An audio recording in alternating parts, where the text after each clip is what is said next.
Hey everybody, I wanted to make this video before I forgot. I had another dream last night, and I wanted to preface this with, I'm not somebody who's heavily focused on the rapture, because I know there's still a lot of work to do and there's still a lot of people that need to be saved, and so that's my focus. But last night I had another dream that was pertaining to the rapture, and it started off kind of weird. Like, I mean, most dreams are kind of weird anyway, but I was in a house that wasn't my house. It wasn't my house, and it may have even been a Panera. I feel like it was a restaurant of some sort.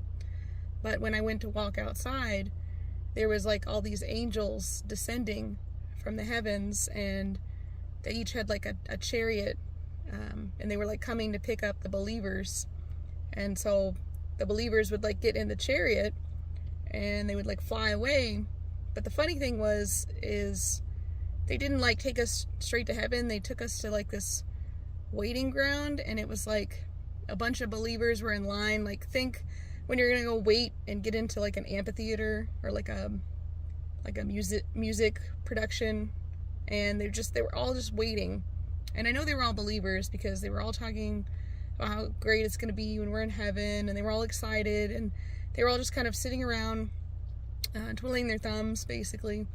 And I could just see that from outside this little area where we were all congregating, people were like, that were part of the world, just kind of like walked by with no problem. They didn't even really pay us any mind at all. But I know there was something on my mind the whole time, because I was like, I need to write a letter.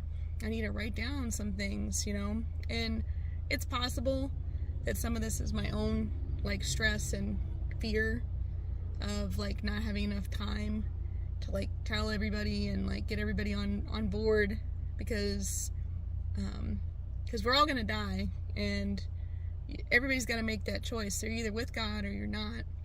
And he's not going to force you to come to heaven. So this is just being real with you guys.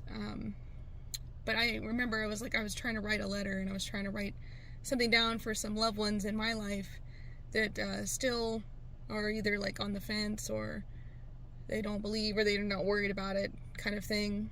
And so to me, I interpreted it as that there's still time, there's still a waiting period before everybody's going to be gathered up, and that there's still time to spread the word, tell the world what Jesus means to you, spread the gospel, and let people know that they need Jesus. This isn't like an optional thing. It's like you either have Jesus or you go to hell. I know that sounds brutal, but as someone who almost went there, I think I know what I'm talking about. Plus, anyway, so, and then I also feel like I said, this is my dream, this is my interpretation of the dream, and that all of those believers were just sitting on the sidelines, you know, waiting on the petition. There were so many people who were still in the world walking by, and not a single Christian was like, hey, let me tell you about Jesus, like while we're sitting here waiting, like we're waiting for him to come back. And to me, it kind of felt like, well, there's a lot of believers out there that, and this is not like a salvation issue, it's just more of a, hey, you need to like say something, you know, just like, you've got time, we're not gone yet, every breath is a gift, and it's the grace of God. So we need to just do what we can and show people our love, and let God's love like pour out of you onto other people, and especially the people who don't deserve it, or the people who make you upset, because they're the ones that need to hear the gospel the most, because they've probably been hurt. You know, they have things in their past that aren't resolved, and they just have other issues that maybe God put you in their life to help them think about these things. Maybe you're part of the key to helping them, you know, get to the road to recovery, and pointing them to Jesus, who's the only one who can actually make them whole again. So I just want to put that out there. Everybody keeps staying strong in the faith. Jesus is with you. Holy Spirit's with you every day. I love you guys, and I will talk to you later.